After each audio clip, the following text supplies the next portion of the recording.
Sebagai mantan ibu kota Jepang selama lebih dari 1000 tahun, kota Kyoto menjadi saksi bisu dari perjalanan negeri matahari terbit sebagai salah satu negara paling maju di Asia. Mendapat julukan sebagai kota 1000 kuil, kota Kyoto meninggalkan warisan masa lampau yang bertebaran hampir di setiap sudut kota Kyoto. Berakulturasi dengan kemajuan zaman, kota Kyoto tak kehilangan aroma tradisionalnya yang masih bertahan selama lebih dari ribuan tahun. Menyandang status sebagai mantan ibu kota negara Jepang, kota Kyoto yang dijuluki sebagai kota 1000 kuil mewariskan begitu banyak peninggalan masa lampau, di mana lebih dari 1600 kuil Buddha dan 400 kuil Shinto masih berdiri kokoh di kota Kyoto.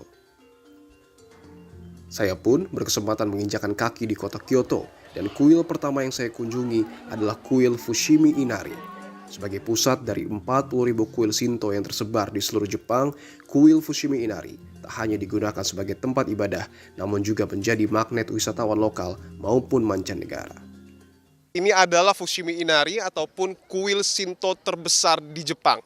Tempat ini wajib Anda kunjungi jika Anda dan keluarga berlibur tentunya ke Kyoto, Jepang. Karena Fushimi Inari menjadi kuil pusat bagi Shinto ataupun bagi 40.000 kuil Shinto. Tetapi tidak hanya berdoa, banyak sekali wisatawan mancanegara yang juga hadir di sini karena menjadi pusat foto.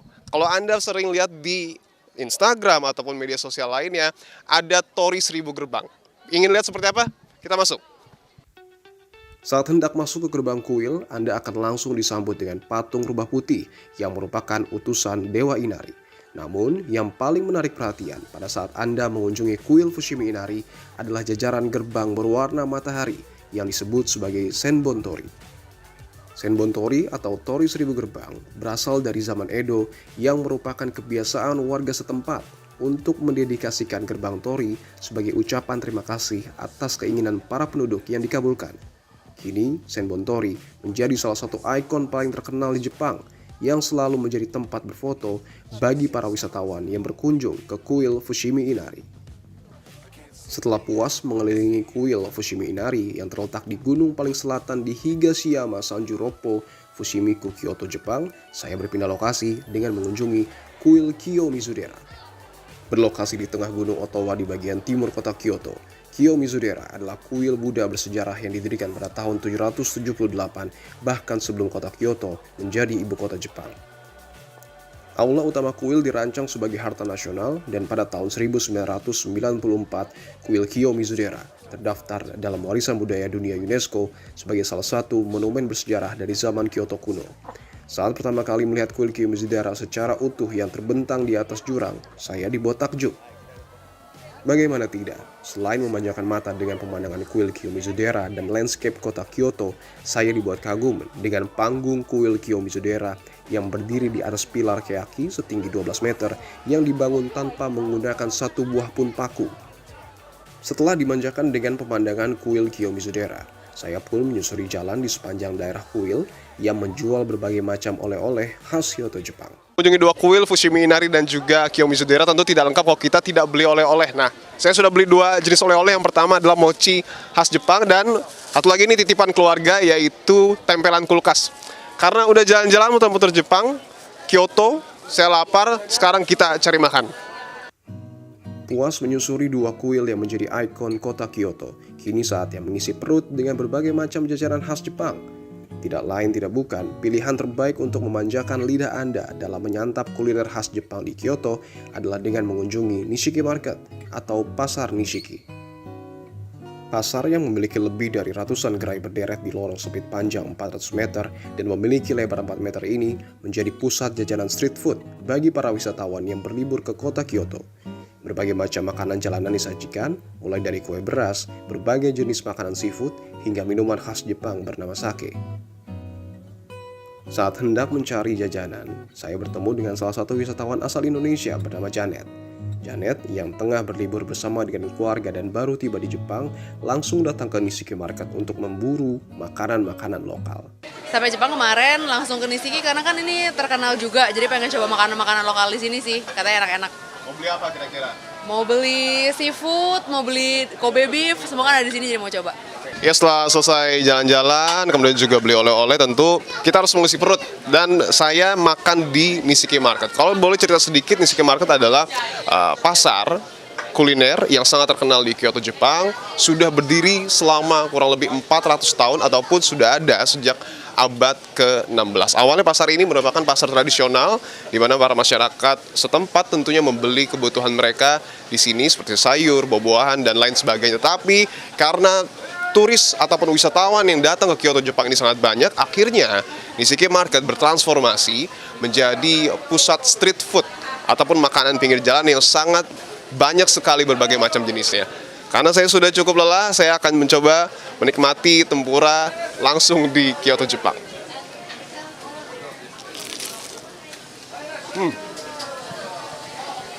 Setelah seharian menyusuri kota Kyoto, saya pun harus mencari penginapan untuk bermalam selama 4 hari.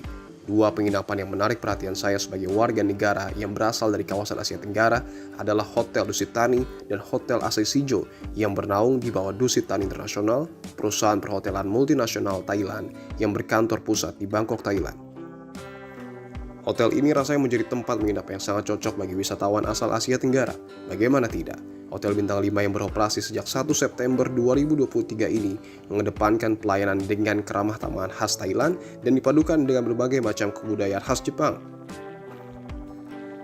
Area General Manager Dusit Thani Kyoto, Makoto Yamashita, menyebut Hotel Dusit Thani tak hanya menyediakan berbagai macam fasilitas mewah khas Hotel bintang 5, namun juga memberikan pengalaman unik khas budaya lokal. Yeah, customer experience is very important. Just as you know, every corner has a big or small is a hotel in the Kyoto, but they just provide rooms, accommodation. But we offer to experiences, customer experiences, the locality. It's very important. Like coming from outside Japan too, or someone from the outside, Kyoto, come here. Why? Experiences. Yes, we offer here to tea ceremony. We invited the Michael, Japanese traditional more beautiful lady here to serve the tea or some traditional dance in here. Yeah, because this is very important experiences. Yeah. Cluster Eksekutif Chef Dusit Thani Kyoto, Soji Nakashio atau yang lebih dikenal dengan Chef Richard, menyebut Hotel Dusit Thani menyediakan berbagai macam makanan khas Thailand yang tentunya tak asing dengan lidah orang Indonesia. Tak hanya itu, Hotel Dusit Thani Kyoto juga menyajikan berbagai macam hidangan khas Jepang seperti teppanyaki yang bahan makanan yang merupakan hasil dari penanaman petani lokal. デュシタニ京都のシグネチャーメニューに関してはまず、タイフードですね。バンコクで、ミシュラン、ワンスターシェフだったボーランが監修したアヤタンというレストランがあります。こちらの本格的なタイレストランを、まず、デュシタニホテルとして提供していきたいと思っております。日本の料理としては紅葉という鉄板料理があります。そちらに関してはフレンチとジャパニーズですね。ジャパニーズはノーマルの普通の鉄板焼きなんですけども、フレンチに関しては、いろいろな、ものを使ったり、食材も、本来は 4つの季節を24の季節に分けたマイクロシーズナルメニューとして作らさせていただいております。Hari ketiga di Kyoto, saya berpindah hotel dan menginap di Hotel Asahi Shijo Kyoto. Tak kalah dengan Hotel Dusit Thani, Hotel Asahi yang bermakna hidup seperti penduduk lokal juga menyajikan berbagai kegiatan menarik yang melibatkan komunitas lokal. Selain dapat melakukan upacara minum teh, menggambar seni kontemporer, pengunjung juga dapat mencoba membuat kerajinan Kyo Karakami. Kerajinan tradisional yang telah diwariskan di Kyoto sejak periode Heian pada tahun 794 ini dibuat dengan menggunakan ukiran balok kayu dan dihias dengan corak tradisional. Kemudian, karakami dicetak di sebuah kertas dengan ditempelkan di ukiran balok kayu yang sebelumnya telah diwarnai dengan pewarna berwarna silver maupun emas. Karakami is originally brought from Tang Dynasty China about 1,300 years ago. Japan had a big influence from other countries, the culture. Then it was very expensive one, but we tried to make it in our country. And firstly, it was used for the stationaries to write the poems or letters to give as a present. Then later, as the time goes by, we use it for the decoration of the room.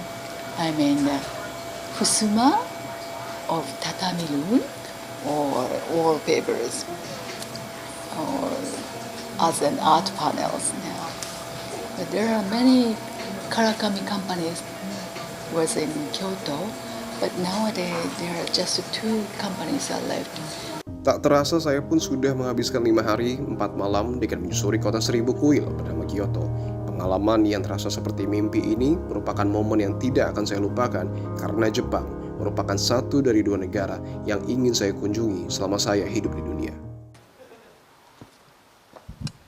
5 hari sudah kita berlibur ke Kyoto, Jepang, sudah jalan-jalan ke berbagai macam tempat wisata, sudah makan makanan yang enak, tidak lupa juga membeli oleh-oleh dan tentu sudah menginap di hotel yang sangat enak. Saatnya kita kembali ke tanah air tentu untuk mencari pundi-pundi lagi. Dan kita berharap, saya pribadi berharap bahwa nanti saya dapat kembali lagi untuk berlibur ke Kyoto, Jepang. Dipo Nurbahagia, Kompas TV, Kyoto, Jepang.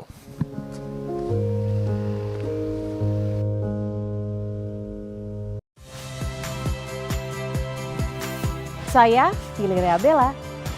Saksikan program-program Kompas TV melalui siaran digital, pay TV, dan media streaming lainnya. Kompas TV, independen, terpercaya.